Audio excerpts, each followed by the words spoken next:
तो students, welcome back to online classes.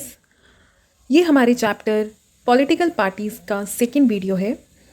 इससे पहले वाले वीडियो में हमने पॉलिटिकल पार्टीज़ के बारे में जाना कि वो क्या होती हैं, उनके फंक्शंस के बारे में जाना, देन उनकी नेसेसिटी क्या है और पार्टी सिस्टम कौन कौन सी होती हैं, और नेशनल पॉलिटिकल पार्टी और स्टेट पार्टीज़ कौन सी होती हैं, और एक नेशनल और स्टेट लेवल पे पार्टीज़ को आने के लिए क्या क्या चीज़ें या क्या क्या ज़रूरत होती हैं। ठीक है, और ये सब तो हमने जान लिया कि पार्टीज़ क्या हैं और पॉलिटिकल पार्टी जो है क्या फंक्शन करती है, क्यों ज़रूरी है। बट अब ये भी जान लेते हैं कि पॉलिटिकल पार्टीज़ जो हैं क्या चैलेंजेस फेस करती हैं। ठीक है, तो इसमें सबसे पहला पॉइंट है लैक ऑफ इंटरनल डेमोक्रेसी। जो इंटरनल डेमोक्रेसी है मतलब कि पार्टी के अंदर की बात हो रही है। जो पार्टी के लीडर्स होते हैं, टॉप लीडर्स, उन्हीं के पास सारी पावर होती है।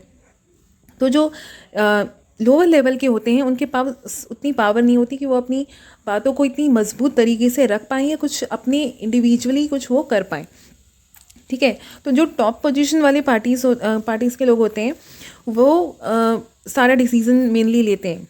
ठीक है, और कभी कभार हम ये भी देखते हैं कि उसे वन फैमिली जो है रूल कर रही होती है। बहुत सारी ऐसी पार्टीज़ हैं जिसमें क्या हो जाता है कि डायनेस्टिक सक्सेशन हो जाता है। मतलब पहले उसकी फैमिली से कोई आया, फिर उसके बाद उसका बेटा बना, फिर ऐसे ही जो है वो चलता रहे, सक्सेशन चलता रहता है। ठीक है, तो ये पार्टीज़ में होता है। तो एक तरीके से हम देखें तो वन फैमिली पार्टी वो बन जाती है। चाहे आप यूपी में देखें, चाहे आप सेंट्रल लेवल पे देखें, ऐसी बहुत सारी पार्टीज़ हैं जिसमें एक ही फैमिली के बहुत सारे लोग जो हैं आपको दिख जाएंगे पार्टी में, और वो भी टॉप लेवल पे। ठीक है, तो वही लोग अपना डिसीज़न लेते हैं जो, और उसमें लोग इन्वॉल्व होते हैं, वो डिसीज़न मेकिंग जो है वो नहीं बन पाते हैं। ठीक है, और क्या चैलेंजेस होते हैं। Party nominate a candidate who can raise lots of money. ठीक है, ऐसे कैंडिडेट को खड़ा करना चाहते हैं पार्टी के लोग जिसके पास बहुत ज़्यादा पैसा हो, रिच हो, और वो पैसा इलेक्शन में लगा सके। कभी कभार तो क्रिमिनल्स तक को वो अपनी पार्टी में इन्वॉल्व कर लेते हैं। उन्हें लगता है कि दबदबा होगा तो लोग इन्हें वोट देंगे, चाहे डर से दें। ठीक है, मतलब अगर हम बैकवर्ड एरियाज़ में कहें तो इन एरियाज़ में क्रिमिनल्स को भी जो है टिकट दे दिया जाता है पार्टीज़ के लिए, ताकि लोग डर के जो है इनको वोट दे दें। ठीक है, और ये प्रेशर बनाकर लोगों से वोट लें। ठीक है, तो ये सारी चीज़ें होती हैं पार्टीज़ के अंदर। और पार्टीज़ जो है इतनी मीनिंगफुल चॉइस लोगों को दे ही नहीं पाती कि लोग जो है डिसाइड कर पाएँ कि किसको चुने। सब एक जैसे लगते हैं, सबका जो है व्यक्तित्व एक जैसा लगता है कि भाई हम चाहे इसको दें चाहे इसको दें, दोनों ही एक जैसे हैं, ऐसा फील हो जाता है कभी कभी। तो पार्टीज़ जो है मीनिंगफुल चॉइस नहीं दे पाती क्योंकि अच्छे लोग इन्वॉल्व नहीं हो पाते हैं। ज़्यादातर जो है यही सोचते हैं कि ये पॉलिटिक्स मतलब गुंडागर्दी। बहुत लोग ऐसा सोचते हैं। तो कभी कभार क्या होता है कि जो लायक लोग होते हैं वो उसमें जा ही नहीं पाते हैं, उस टॉप पोजीशन पे आ ही नहीं पाते हैं, चॉइसेस बन ही नहीं पाते लोगों की। ठीक है, अगर पार्टी में होते भी हैं तो उन्हें चांस नहीं मिल पाता। तो ऐसे बहुत सारे रीजंस हैं, बहुत सारे चैलेंजेस हैं जो पॉलिटिकल पार्टीज़ के अंदर होती हैं। ठीक है, अब इनको ठीक करने के लिए भी बहुत सारे कानून बने। ठीक है, जैसे कॉन्स्टिट्यूशन को प्रिवेंट करने के लिए एमपी एमएलएज को जो है, जो लोग चेंज कर लेते हैं पार्टीज़ को। ठीक है, मतलब उन्हें ज़्यादा पैसा मिल रहा हो अगर दूसरी पार्टी में, ठीक है, और उन्हें कहा जाए कि हम आपको ज़्यादा बड़ी पोजीशन दे देंगे। ठीक है, तो वो लोग जो हैं क्या करते हैं कि दल बदल लेते हैं या फिर पार्टीज चेंज कर देते हैं। तो उस पर रिस्ट्रिक्शन लगाई है कॉन्स्टिट्यूशन ने कि जो एमपी एमएलएज हैं वो इतनी जल्दी जो है वो चेंज नहीं कर सकते। डिफेक्शन इन मतलब होता है दल बदल। ठीक है, तो अगर वो ऐसा करते हैं तो उनकी सीट भी जा सकती है, बट फिर भी ऐसा होता है। ठीक है, कॉन्स्टिट्यूशन में लिखा है, फिर भी वो लोग जो है बहुत बार हमने देखा है कि पार्टीज़ को बदलते दिखते हैं, बट ये कॉन्स्टिट्यूशन में प्रिवेंट है। देन सुप्रीम कोर्ट जो है उसने एक ऑर्डर पास किया है कि कैंडिडेट जो है इलेक्शन जो लड़ रहा है उसको अपना एफिडेविट दिखाना होगा। उसमें सारी डिटेल, जैसे प्रॉपर्टी की डिटेल और क्रिमिनल केसेस हैं कि नहीं, उस पर ये सारा कुछ रिकॉर्ड जो है उसे रखना होगा सामने।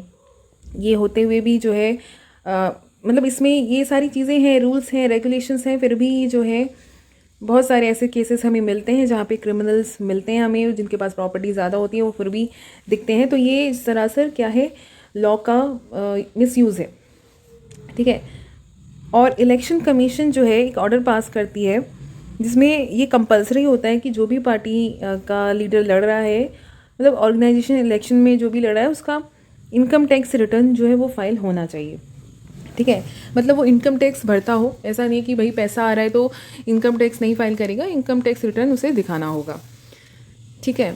तो जो भी स्टेप्स लिए गए हैं वो काफ़ी हद तक जो है इम्प्रूव हो रहा है, बट फिर भी अगर हम देखें तो अभी भी बहुत ज़्यादा इम्प्रूवमेंट की ज़रूरत है। कह सकते हैं कि स्टेप्स तो लिए जा रहे हैं, बट और भी इसमें रिफॉर्म्स की ज़रूरत है, ठीक है। क्योंकि जो स्टेप्स लिए जा रहे हैं उसको जो है हम कह सकते हैं लॉफुली उतना इम्प्लीमेंट नहीं किया जा रहा है, ठीक है। उसको नज़रअंदाज किया जा रहा है, जो कि गलत है, ठीक है। तो उसमें और भी ज़्यादा इम्प्रूवमेंट की ज़रूरत है अभी भी, क्योंकि लोग जो है लॉ का जो है मिसयूज़ करते हैं काफ़ी चीज़ों में, ठीक है। और फेक सारी चीज़ें दिखाकर जो है वो बन जाते हैं एमएलए एमपीज़ या पार्टीज़ में इन्वॉल्व हो जाते हैं।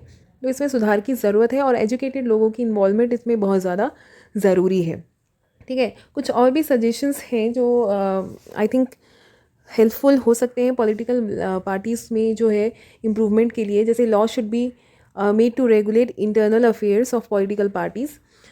जो भी इंटरनल काम होता है, अफेयर्स होता है पॉलिटिकल पार्टीज़ का, उसमें जो है लॉ बनना चाहिए, ठीक है। और कोई भी पार्टी डिस्प्यूट होता है तो उसे सॉल्व करने के लिए इंडिपेंडेंट अथॉरिटी आनी चाहिए, ठीक है। मतलब पार्टी के लीडर, मान लो टॉप लीडर और लोअर लेवल में कोई मिसलीडिंग होती है, मिसकम्युनिकेशन होता है, तो वो जो डिस्प्यूट अराइज होता है उसको सॉल्व करने के लिए इंडिपेंडेंट अथॉरिटी आनी चाहिए। या फिर अपोजिशन रूलिंग पार्टी के बीच में जो डिफरेंसेस क्रिएट होते हैं उसमें भी इंडिपेंडेंट अथॉरिटी होनी चाहिए। और क्या होना चाहिए, 1/3 टिकट जो है वो विमेन को देना चाहिए, क्योंकि विमेंस का भी इन्वॉल्वमेंट बहुत कम है। अगर हम देखें तो पॉलिटिकल पार्टीज़ में आप ज़्यादातर मेल्स को देखेंगे, लेकिन फीमेल्स को बहुत कम देखते हैं। तो उनका इन्वॉल्वमेंट भी होना चाहिए। और 1/3 टॉप पोजीशन में जो है, टॉप पोस्ट में जो है वुमेंस को रिजर्व करना चाहिए। और गवर्नमेंट को जो है फंड देना चाहिए हर पार्टी को इलेक्शन लड़ने के लिए। और फंडिंग का जो है, जो बेस्ड होना चाहिए, वो होना चाहिए कि भाई तुमने लास्ट इलेक्शन में जितने वोट सिक्योर किए थे उसके बेसिस पे तुम्हें फ़ंड दिया जा रहा है। ये इस तरीके से होना चाहिए कि जितने वोट्स तुमने सिक्योर किए थे, ठीक है, उसी के बेसिस पे तुम्हें फंडिंग दी जाएगी। तो ये काम गवर्नमेंट को करना चाहिए, ठीक है। क्योंकि ऐसे पार्टीज़ जो है बहुत ज़्यादा पैसा इलेक्शन में लगा देती हैं, ठीक है।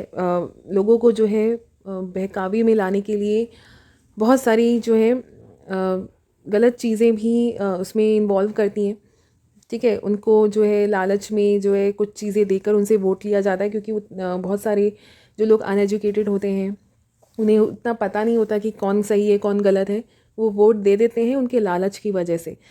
तो उनके पास बहुत ज़्यादा पैसा जो होता है वो उसी में इलेक्शन के टाइम पे वो लोग खर्च कर देते हैं, तो इसमें जो है रोक लगनी चाहिए, ठीक है। एक लिमिट होनी चाहिए और वो लिमिट जो है गवर्नमेंट को फंड देना चाहिए कि भाई तो हम तुम्हें इतना पैसा दे रहे हैं, इतना पैसा इलेक्शन में खर्च करो। और वो भी किसके बेसिस पे होना चाहिए कि लास्ट इलेक्शन में इस बंदे ने इतना वोट सिक्योर किया था तो इसलिए इसको इतना दिया जा रहा है, ठीक है। तो ये तो सजेशंस हैं, और भी ऐसे बहुत सारे सजेशंस हैं जिसमें अभी चीज़ें चल रही हैं, बट अभी बहुत ज़्यादा इम्प्रूवमेंट पॉलिटिकल पार्टीज़ को हम कह सकें कि भाई यहाँ पे सारी चीज़ें लीगली होती हैं, वो अभी तक हम नहीं कह पा रहे, क्योंकि ऐसा काम नहीं हो रहा है वहाँ पर, ठीक है। आज भी वहाँ पे क्रिमिनल्स जो है, क्रिमिनल्स को टिकट दिया जाता है, फंडिंग बहुत ज़्यादा यूज़ होती है, लोगों को लालच दिया जाता है। इलेक्शंस के वक्त जो है बहुत सारे वादे किए जाते हैं लेकिन उनको फुलफ़िल नहीं किया जाता है। तो और एमएलए एमपीज़ जो हैं एक दल से दूसरे दल भी चेंज हो जाते हैं। तो जो रिफॉर्म्स आए हैं उन पे जो है स्ट्रिक्ट एक्शंस लेने की भी बहुत ज़्यादा ज़रूरत है। तो अभी भी हम नहीं कह सकते कि जो चीज़ें हो रही हैं पार्टीज़ में वो ठीक है, ठीक है, हो रही इम्प्रूव, लेकिन और भी ज़्यादा इम्प्रूवमेंट की ज़रूरत है। तो यहाँ पर हमारे चैप्टर जो है ख़त्म होता है, ठीक है। नाउ इस चैप्टर इज़ फिनिश। और अगर आपको ये वीडियो पसंद आए तो प्लीज़ इसे लाइक ज़रूर करिएगा और मेरे चैनल को सब्सक्राइब करना मत भूलिएगा ताकि आपको आगे भी वीडियोस मिलती रहें। और अगर ये नोट्स चाहिए आपको तो आप मेरे टेलीग्राम चैनल पे जाके ये नोट्स ले सकते हैं।